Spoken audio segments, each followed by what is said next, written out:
Hello friends, welcome back to my YouTube channel. എല്ലാവരുടെ പഠിത്തമൊക്കെ എങ്ങനെ പോകുന്നുണ്ട്? എൻ്റെ നന്നായി തന്നെ പോകുന്നുണ്ട് കേട്ടോ.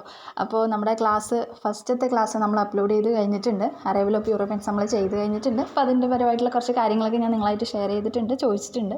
അപ്പോൾ ആവശ്യമുള്ളവരും പോയി കാണുക. അതുപോലെ എന്തെങ്കിലും അഭിപ്രായങ്ങളുണ്ടെങ്കിൽ കമൻറ്റ് ചെയ്യുക കേട്ടോ. ഓക്കെ, അപ്പോൾ പഠനമൊക്കെ എവിടെ വരെയായി? പഠിത്തമൊക്കെ മെല്ലെ മെല്ലെ എല്ലാവരും സ്റ്റാർട്ട് ചെയ്യുക. മടി പിടിച്ചൊന്നും ആരും ഇരിക്കേണ്ട. അപ്പോൾ ഞാനും മെല്ലെ തന്നെ സ്റ്റാർട്ട് ചെയ്തിട്ടുണ്ട്. കുറേശ്ശെയായിട്ട് വായിക്കാൻ തുടങ്ങിയിട്ടുണ്ട്. തിരക്കുകളുണ്ട്, അസുഖങ്ങളുണ്ട്, പക്ഷെ എന്നാലും വലിയ രീതിയിൽ കുഴപ്പമില്ലാതെ പോകുന്നുണ്ട്. അപ്പോൾ എനിക്ക് കുറേ കമൻറ്റ്സ് വരുന്നുണ്ട്, എങ്ങനെയാണ് കറണ്ട് അഫയേഴ്സ് പഠിക്കുന്നത്, മലയാളം, ഇംഗ്ലീഷ്, മാത്സ് എങ്ങനെയാണ് പഠിക്കുന്നതെന്നൊക്കെ ചോദിക്കുന്നുണ്ട്. അപ്പോൾ ഞാൻ ഒരുപാട് വീഡിയോസിൽ പറഞ്ഞിട്ടുള്ള കാര്യം തന്നെയാണ്. ഞാൻ കറണ്ട് അഫയേഴ്സ് പഠിക്കുന്നത് ഡെയിലി നോട്ട്സ് എഴുതും. പിന്നെ എക്സാമിൻ്റെ കുറച്ച് മാസങ്ങൾ ഉണ്ടാകുന്ന ടൈമിൽ ആ വർഷത്തെ ആയിട്ടൊരു ബുക്ക് ഇറങ്ങിയിട്ടുണ്ടാവുമല്ലോ. അതായത് കഴിഞ്ഞ 2 വർഷത്തെ എന്ന് പറഞ്ഞിട്ടും ആ വർഷത്തിൻ്റെ പകുതിക്ക് എന്ന് പറഞ്ഞിട്ട് ഒരു ബുക്ക് ഇറങ്ങിയിട്ടുണ്ടാവുമല്ലോ. അപ്പോൾ അത് ഏതെങ്കിലും നല്ലൊരു പബ്ലിക്കേഷൻ്റെ, നമ്മുടെ ലക്ഷ്യയുടെയോ ടാലൻറ്റിൻ്റെയോ. ഇപ്രാവശ്യം ഞാൻ മേടിച്ചിട്ടുണ്ടായിരുന്നത് സൈലത്തിൻ്റെയാണ് കേട്ടോ. നല്ലതായിരുന്നു. എല്ലാ പോയിൻറ്റ്സും ഇൻക്ലൂഡ് ചെയ്ത് നന്നായി തന്നെ കൊടുത്തിട്ടുണ്ടായിരുന്നു. അതൊന്നും ഒരുപാട് ചോദിക്കുകയും ചെയ്തിട്ടുണ്ടായിരുന്നു. അപ്പോൾ അങ്ങനെയാണ് CA പഠിക്കുന്നത്. അപ്പോൾ CA എന്ന് പറയുമ്പോൾ എല്ലാവർക്കും അറിയാം, നല്ല രീതിയിൽ ഭയങ്കര ബോറായിട്ടുള്ളൊരു സബ്ജക്റ്റാണ് CA എന്ന് പറയുന്നത്. പഠിച്ചു എന്ന് വെച്ച് കഴിഞ്ഞാൽ നമുക്ക് വളരെ പെട്ടെന്ന് തന്നെ ഉറക്കം വരാനും അല്ലെങ്കിൽ മടുപ്പ് വരാനൊക്കെ ഭയങ്കരമായിട്ട് ചാൻസ് ഉള്ളൊരു സബ്ജക്റ്റാണ് CA. അപ്പോൾ അതുകൊണ്ട് തന്നെ മടുപ്പുണ്ടാവും, പക്ഷേ എന്നാലും നല്ല രീതിയിൽ തന്നെ അത് പഠിക്കാനായിട്ട് നമുക്ക് പറ്റും. ഡെയിലി ഇങ്ങനെ നമ്മുടെ ഒരു ടൈം ടേബിളിൽ ഉൾപ്പെടുത്തിയിട്ട് അങ്ങനെ കൊണ്ടുപോയാൽ മതി. ഓക്കെ, അപ്പോൾ പിന്നെ മലയാളം പഠിക്കാനായിട്ട് ഇതെൻ്റെ കയ്യിലുള്ള ബുക്ക് കണ്ടോ, ടാലൻറ്റിൻ്റെ മലയാളമാണ് കേട്ടോ. ടാലൻറ്റിൻ്റെ മലയാളം എന്ന് പറഞ്ഞിട്ടുള്ളൊരു സെപ്പറേറ്റ് ബുക്കാണ്. പ്ലസ് റാങ്ക് ഫയൽ യൂസ് ചെയ്യാറുണ്ട്. പിന്നെ യൂട്യൂബ് ക്ലാസ്സസും ടെലിഗ്രാമും ഒക്കെ എക്സസൈസ് ചെയ്യാനായിട്ട് എടുക്കാറുണ്ട്. അപ്പോൾ മലയാളം അങ്ങനെയാണ്. മലയാളം എനിക്ക് കുറച്ച് കുഴപ്പമില്ലാത്തൊരു സബ്ജക്റ്റാണ്. കാരണം എങ്ങനെ പോയാലും ഒരു 7 മാർക്ക് 6 മാർക്ക് അങ്ങനെയൊക്കെ എനിക്ക് സ്കോർ ചെയ്യാനായിട്ട് പറ്റാറുണ്ട് 10th ലെവലിൽ കേട്ടോ. അപ്പോൾ മലയാളം അങ്ങനെയാണ് പഠിക്കുന്നത്. ഇംഗ്ലീഷാണ് എനിക്ക് എപ്പോഴും കുറച്ചൊരു ബുദ്ധിമുട്ട് തരുന്നത്. കാരണം ഗ്രാമർ സെക്ഷനൊക്കെ വരുമ്പോൾ എനിക്ക് കുറച്ചെപ്പോഴും ബുദ്ധിമുട്ടുണ്ട്. പക്ഷെ എന്നാലും ജാഫേഴ്സ് ഇംഗ്ലീഷ് അതുപോലെ തന്നെ ബാക്കിയുള്ള ഇതൊക്കെ നോക്കിയിട്ട് പഠിക്കാറുണ്ട്. പിന്നെ മാത്സിൻ്റെ കാര്യത്തിൽ PSC പഠിക്കുന്ന ആൾക്കാർക്ക് അറിയാം, ജെറിൻ സാർ അല്ലാതെ നമുക്ക് വേറൊരു ഓപ്ഷൻ ഉണ്ടാവില്ല അല്ലേ. ട്രിക്ക് ടേൺ അല്ലാതെ അത് നോക്കുന്ന ഒരാൾക്ക് വേറെ റാങ്ക് ഫയലോ വേറെ കാര്യങ്ങളോ ഒന്നും നോക്കേണ്ട ഒരു കാര്യമായിട്ട് ഉണ്ടാവുമെന്ന് എനിക്ക് തോന്നണില്ല. ജെറിൻ സാറിൻ്റെ ക്ലാസ്സാണ് ഞാൻ മാത്സിനായിട്ട് യൂസ് ചെയ്യുന്നത്. എപ്പോഴും അങ്ങനെ തന്നെയാണ് കേട്ടോ. ജെറിൻ സാറിൻ്റെ ക്ലാസ് മാത്രമേ കാണാറുള്ളൂ. കാരണം എനിക്കത് മാത്രമേ മനസ്സിലാവുള്ളൂ പഠിച്ചു കഴിഞ്ഞാൽ. അപ്പോൾ അതുകൊണ്ട് ജെറിൻ സാറിൻ്റെ ക്ലാസ്സാണ് കൂടുതലായിട്ടും കാണാറ്. പിന്നെ വേറെന്താ, ഇത്ര തന്നെ ഉള്ളൂ അല്ലേ. അപ്പോൾ മലയാളമായി, ഇംഗ്ലീഷായി, മാത്സായി. അപ്പോൾ ഇങ്ങനെയാണ് പഠിക്കുന്നത്. പിന്നെ ബാക്കിയുള്ള കാര്യങ്ങൾക്ക് ഇങ്ങനെ ടെലിഗ്രാമിലൊക്കെ നമ്മൾ നോട്ട്സും കാര്യങ്ങളൊക്കെ ഇങ്ങനെ നോക്കാറുണ്ട്. അപ്പോൾ അങ്ങനെയാണ് അത് പഠിക്കുന്നത് കേട്ടോ. വേറെ എക്സസൈസിന് വേണ്ടിയിട്ടും നമ്മുടെ വൊക്കാബ്സ്പീഡിയ അതിൻ്റെ ക്വസ്റ്റ്യൻ പേപ്പേഴ്സും അവരുടെ ക്വസ്റ്റ്യൻ പേപ്പേഴ്സൊക്കെ എടുക്കാറുണ്ട്. അത് ചെയ്യാറുണ്ട്, പഠിക്കാറുണ്ട്. അപ്പോൾ അതാണ് ഇത്രയും കാര്യങ്ങളിൽ ഇപ്പോൾ പറയാനുള്ളത്. നമുക്ക് ക്ലാസ്സിൻ്റെ കുറച്ച് കാര്യങ്ങൾ പറയാം കേട്ടോ. ക്ലാസ്സിൻ്റെ കുറച്ച് കാര്യങ്ങൾ പറയാനുണ്ട്. ടോപ്പിക്കിനുള്ള ക്ലാസ്സുകൾ ചെയ്ത് തുടങ്ങിയിട്ടുണ്ട് കേട്ടോ. അപ്പോൾ നമ്മൾ അറൈവൽ ഓഫ് യൂറോപ്യൻസ് നമ്മൾ കംപ്ലീറ്റ് ചെയ്തു. പിന്നെ അടുത്തതായിട്ട് ചെയ്യാനായിട്ട് പോകുന്നത് കോൺട്രിബ്യൂഷൻസ് ഓഫ് യൂറോപ്യൻസ് ആണ്. എന്താണ് യൂറോപ്യന്മാരുടെ സംഭാവനകൾ കേട്ടോ.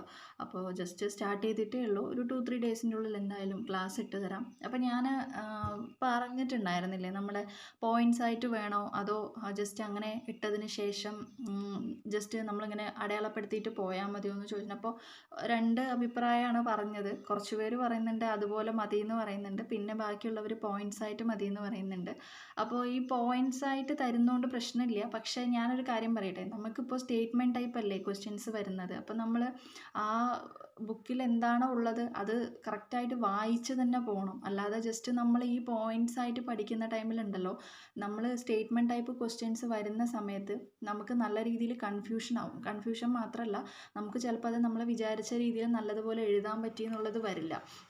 ഓക്കെ, ഇതല്ലേ നമ്മൾ ഇന്നലെ ഇട്ടിട്ടുണ്ടായിരുന്ന ക്ലാസ് എന്ന് പറയുന്നത്. അപ്പോൾ നമ്മളിങ്ങനെ വായിക്കുന്ന സമയത്ത് നമുക്കൊരു കഥ പോലെ പഠിക്കുകയും ചെയ്യാം, അടയാളപ്പെടുത്തിയിട്ട് പോവുകയും ചെയ്യാം. അപ്പോൾ ഞാൻ ഇങ്ങനെ തരികയാണെങ്കിലും പോയിൻറ്റ്സ് ആയിട്ട് തരികയാണെങ്കിലും നിങ്ങൾ എന്തായാലും നോട്ട്സ് എഴുതിയേ പറ്റുള്ളൂ. അപ്പോൾ അതിനേക്കാളും നല്ലത് ഇത് തന്നെയല്ലേ എന്നുള്ളതാണ് എനിക്ക് തോന്നുന്നത്. ഞാനൊരിക്കലും പോയിൻറ്റ്സ് ആയിട്ട് പഠിക്കില്ല കേട്ടോ. ഞാൻ പഠിക്കുന്നത് ഇതുപോലെ ഇതിലെന്താണോ കൊടുത്തിരിക്കുന്നത് ഇതിങ്ങനെ ഓപ്പൺ ചെയ്ത് വെച്ചിട്ട് തന്നെയാണ് ഞാൻ പഠിക്കുന്നത്. ഓക്കെ, അപ്പോൾ ബാക്കിയുള്ള എക്സ്ട്രാ പോയിൻറ്റ്സ് SCERT NCERT നമുക്ക് അങ്ങനെ ചെയ്യാം. പിന്നെ ബാക്കിയുള്ള പോയിൻറ്റ്സ് എന്ന് പറയുമ്പോൾ അതെന്തായാലും ഒരു ഇങ്ങനെ ഇതായിട്ട് പഠിക്കാൻ തന്നെ നിവർത്തിയുള്ളൂ. അപ്പോൾ ഇതിങ്ങനെ തരുന്ന സമയത്ത് ഇത് കറക്റ്റായിട്ട് വായിച്ച് പോയി പഠിക്കുകയാണെന്ന് വെച്ച് കഴിഞ്ഞാൽ നമുക്ക് സ്റ്റേറ്റ്മെൻറ്റ് ടൈപ്പ് വരുന്ന സമയത്ത് നമ്മളൊന്നും പേടിക്കില്ല. പക്ഷേ പോയിൻറ്റ്സ് ആയിട്ട് പഠിക്കുന്ന സമയത്ത് സ്റ്റേറ്റ്മെൻറ്റ് ടൈപ്പ് വരുന്ന സമയത്ത് നമുക്ക് ചിലപ്പോൾ എഴുതാൻ പറ്റിയെന്ന് വരില്ല. കാരണം 10th മെയിൻസിന് എന്നൊക്കെ പറഞ്ഞാൽ VFAക്ക് ഇനിയിപ്പോൾ ചോദിക്കുന്നത് പോലെ പ്രിലിംസ് ഉണ്ടോ മെയിൻസ് ഉണ്ടോ എന്നൊക്കെ പ്രിലിംസ് ഉണ്ടോ എന്നൊക്കെ ചോദിക്കുന്നുണ്ടല്ലോ. അപ്പോൾ പ്രിലിംസ് ഉണ്ടോ എന്നുള്ളത് പറയാനായിട്ട് നമുക്ക് പറ്റില്ല. കാരണം LDC ആണെങ്കിലും ശരി, ഇപ്പോൾ അസിസ്റ്റൻറ്റ് സെയിൽസ്മാൻ ആണെങ്കിലും ശരി അത് ഡിസ്ട്രിക്ട് വൈസ് എക്സാമാണ്. അപ്പോൾ അതിന് രണ്ടിനും പ്രിലിംസ് ഉണ്ടായിരുന്നില്ല. അപ്പോൾ നമ്മുടെ VFAക്കും പ്രിലിംസ് ഉണ്ടാവില്ല എന്ന് തന്നെയാണ് ഞാൻ വിശ്വസിക്കുന്നത്. കാരണം അതൊരു ഡിസ്ട്രിക്ട് വൈസ് എക്സാമാണ്. അപ്പോൾ അതുകൊണ്ട് അത് ഉണ്ടാവില്ല എന്ന് തന്നെയാണ് വിശ്വസിക്കുന്നത്. NCERT വരുന്ന സമയത്ത് കുറച്ചുകൂടെ ഇങ്ങനെ ഒരു വായിക്കാൻ നമുക്കൊരു മടിയുള്ള രീതിയിലാണ് കൊടുത്തിട്ടുള്ളത് അല്ലേ, കുറേ ഇങ്ങനെ എഴുതിയിട്ട് ഇതാക്കിയിരുന്നു. പക്ഷെ നമ്മൾ SCERT വരുന്ന സമയത്ത് കുറച്ചുകൂടെ രസമാണ് പഠിക്കാൻ. കണ്ടോ, ഒരുപാട് ചിത്രങ്ങളും ഇതൊക്കെ കൊടുത്തിട്ടാണ്. അപ്പോൾ ഇതിൽ നമുക്ക് ആവശ്യമുള്ളത് അടയാളപ്പെടുത്തി പോകുന്നതാണ് നല്ലത്. കാരണം അങ്ങനെ ആകുമ്പോൾ നിങ്ങൾക്ക് ഒരു പോയിന്റ് പോലും നിങ്ങൾക്ക് മിസ്സാവില്ല. പിന്നെ ഞാനിങ്ങനെ നോട്ട്സ് ഉണ്ടാക്കിയിട്ട് തരുന്ന സമയത്ത് ഞാനത് എൻ്റെ ഇഷ്ടത്തിന് ഉണ്ടാക്കുന്ന നോട്ട്സ് പോലെ ആവില്ലേ. അപ്പോൾ അത് ചിലപ്പോൾ നിങ്ങൾക്കൊരു ഡൗട്ട് വരും, ഇതിൽ ഇനി ഏതെങ്കിലും പോയിന്റ് വിട്ടുപോയിട്ടുണ്ടാവുമോ, അല്ലെങ്കിൽ അങ്ങനെയുള്ള സംശയങ്ങളും കാര്യങ്ങളൊക്കെ വരും. അപ്പോൾ ഞാനിപ്പോൾ ഉദ്ദേശിക്കുന്നത് ഇതുപോലെ, അതായത് ഒരൊറ്റ ചാപ്റ്ററായിട്ടൊക്കെ ചില ടോപ്പിക്കുകൾ കൊടുത്തിട്ടുണ്ട്. അറൈവൽ ഓഫ് യൂറോപ്യൻസ് എന്ന് പറയുന്ന സമയത്ത് SCERT അതൊരു ചാപ്റ്ററായിട്ട് തന്നെ കൊടുത്തിട്ടുണ്ടായിരുന്നു അല്ലേ. കച്ചവടത്തിൽ നിന്ന് അധികാരത്തിലേക്ക് എന്നൊക്കെ പറഞ്ഞു. അപ്പോൾ ഇങ്ങനെ വരികയാണെങ്കിൽ ഞാൻ ഈ ചാപ്റ്റർ അങ്ങനെ എടുത്തിട്ട് അടയാളപ്പെടുത്തി തരാം. അല്ലാതെ സബ്ജക്ട്സ് നമുക്ക് പോയിൻ്റായിട്ട് നോക്കാം. അതായിരിക്കും കുറച്ചുകൂടെ ബെറ്റർ. ഓക്കെ, കാരണം എനിക്ക് തന്നെ ഒരു സാറ്റിസ്ഫാക്ഷൻ ഉണ്ടാവില്ല അങ്ങനെ ചെയ്ത് കഴിഞ്ഞാൽ. ഓക്കെ, അപ്പോൾ നമ്മൾ ചെയ്യുന്ന കാര്യം കുറച്ച് വൃത്തിയിൽ ചെയ്യുന്നതായിരിക്കും കുറച്ചുകൂടെ നല്ലത്. ഓക്കെ, അപ്പോൾ ഇതാണ് കേട്ടോ ഇന്നലെ എടുത്തിട്ടുണ്ടായിരുന്ന ക്ലാസ്. അപ്പോൾ ക്ലാസ് എല്ലാവരും കണ്ടിട്ടുണ്ടാവുമെന്ന് വിചാരിക്കുന്നു. പിന്നെ പോർച്ചുഗീസുകാരെ കുറിച്ച് നമ്മൾ കുറച്ച് പോയിൻറ്റ്സും എക്സ്ട്രാ കുറച്ച് പോയിൻറ്റ്സ്, ബ്രിട്ടീഷുകാർ, ഡച്ചുകാർ, ഫ്രഞ്ചുകാർ, അവരെക്കുറിച്ചൊക്കെ എക്സ്ട്രാ കുറച്ച് ഇതിലൊന്നും ഇല്ലാത്ത കുറച്ച് പോയിൻറ്റ്സും കൂടെ ആഡ് ചെയ്തിട്ടാണ് നമ്മൾ ഇന്നലെ വീഡിയോ ചെയ്തിട്ടുള്ളത് കേട്ടോ. അപ്പോൾ അത് കാണാത്ത ആൾക്കാരുണ്ടെന്നുണ്ടെങ്കിൽ പോയി കാണുക. ക്ലാസ് വേണമെന്ന് ഒരുപാട് പേര് പറഞ്ഞത് കൊണ്ടാണ് ഇട്ട് തന്നത്. അപ്പോൾ നോക്കട്ടെ, കുറച്ച് 2-3 ക്ലാസ് ഇട്ടിട്ട് എങ്ങനെയുണ്ട് റെസ്പോൺസ് എന്നുള്ളത് നോക്കട്ടെ. അതിനനുസരിച്ച് ഞാൻ ബാക്കി ചെയ്യുള്ളൂ. കാരണം നമ്മൾ ഒരുപാട് എഫേർട്ട് ഇട്ട് ചെയ്തിട്ട് അവസാനം അതിലൊരു ഫലവും ഇല്ലാതാവുന്ന സമയത്ത് എൻ്റെ പഠിത്തവും മുടങ്ങുകയാണ്. എൻ്റെ പഠിത്തവും കുറച്ചുകൂടെ ഞാൻ പഠിക്കേണ്ട ടൈമിലല്ലേ ഇതിരുന്ന് ചെയ്യുന്നത്. അപ്പോൾ അങ്ങനെ എനിക്കൊരു ഇത് കിട്ടുകയാണെങ്കിൽ മാത്രമേ ഞാനിത് കണ്ടിന്യൂ ചെയ്യുന്നുള്ളൂ. ഓക്കെ, അപ്പോൾ ആവശ്യമുള്ളവർ കാണുക. ആർക്കെങ്കിലും ഉപകാരപ്പെട്ടതെന്ന് വിചാരിക്കുകയാണ്. ഓക്കെ, അപ്പോൾ ഇതാണ് ഇതിനെക്കുറിച്ച് പറയാനായിട്ടുള്ളത് കേട്ടോ. അപ്പോൾ ഇന്ന് പറഞ്ഞതുപോലെ തന്നെ യൂറോപ്യന്മാരുടെ സംഭാവനകൾ ചെയ്യാനായിട്ട് പോവുകയാണ്. അപ്പോൾ ഇത് ഒരുപാടൊന്നും ഉണ്ടാവില്ല കേട്ടോ, ഒരു ജസ്റ്റ് കൂടിപ്പോയ ഒരു 1/2 hour അത്ര ഉണ്ടാവുള്ളൂ എന്ന് തോന്നുന്നുള്ളൂ.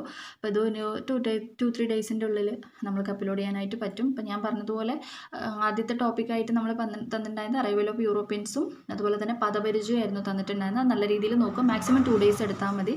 ഓക്കെ, അത് കഴിഞ്ഞു എന്ന് വെച്ച് കഴിഞ്ഞാൽ നല്ല രീതിയിൽ റിവിഷൻ ചെയ്യുക. എന്നിട്ട് അടുത്ത ടോപ്പിക്ക് ഒരു ക്ലാസ് അപ്ലോഡ് ചെയ്തതിന് ശേഷം മാത്രമേ ഞാൻ അന്ന് പഠിക്കാനുള്ള ടൈം ടേബിൾ തരുന്നുള്ളൂ കേട്ടോ. അങ്ങനെയാണെങ്കിൽ നിങ്ങൾക്ക് ക്ലാസ് നോക്കിയിട്ട് പഠിക്കാനായിട്ട് പറ്റുള്ളൂ.